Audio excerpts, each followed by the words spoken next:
Alright, so here we are, we're back in the barn with another episode of Barnbuilt. If you're cheap and you're like us, then you might want to pay attention. So what we've got here are some old turret-ready beadlocks, and I hammered out the centers. I mean, I bent them when they were on the buggy.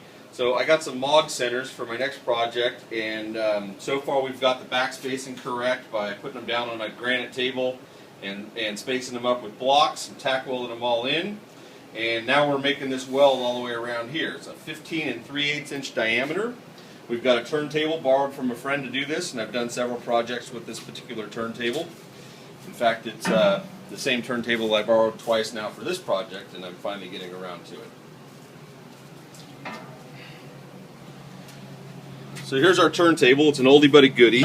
It's got a few features, clockwise, counterclockwise, high and low speed. This is a freewheel, so you can speed things up. And then this down here just is the speed adjustment on a rheostat. This is kind of like high and low range, and this is how much throttle you give it.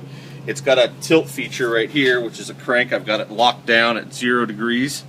So we're sitting nice and flat. We make sure this is cleaned up. And basically set the rim on here, and I've got a compass and made a center line, or a concentric line around from the center, so we know to get it right and even.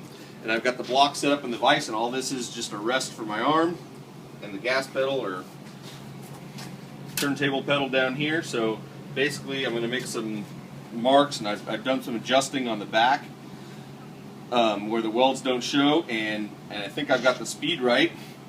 And I'm just going to sit here and weld a full circle all the way around a 17-inch wheel.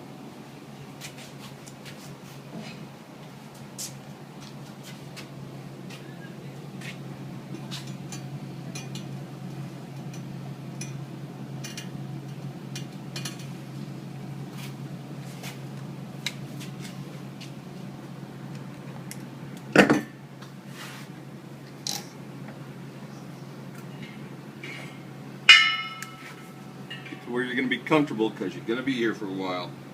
You may want to go get a sandwich right about now.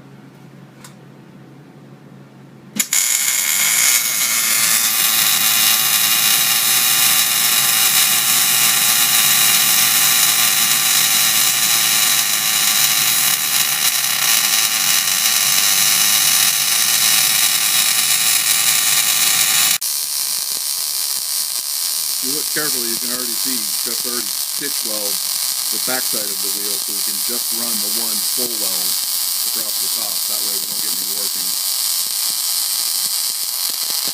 That weld is the front. It's got the back space. Stitch weld is the back. Now the real reason I'm full welding the front is because I don't want any rust to gather up in that little crack between the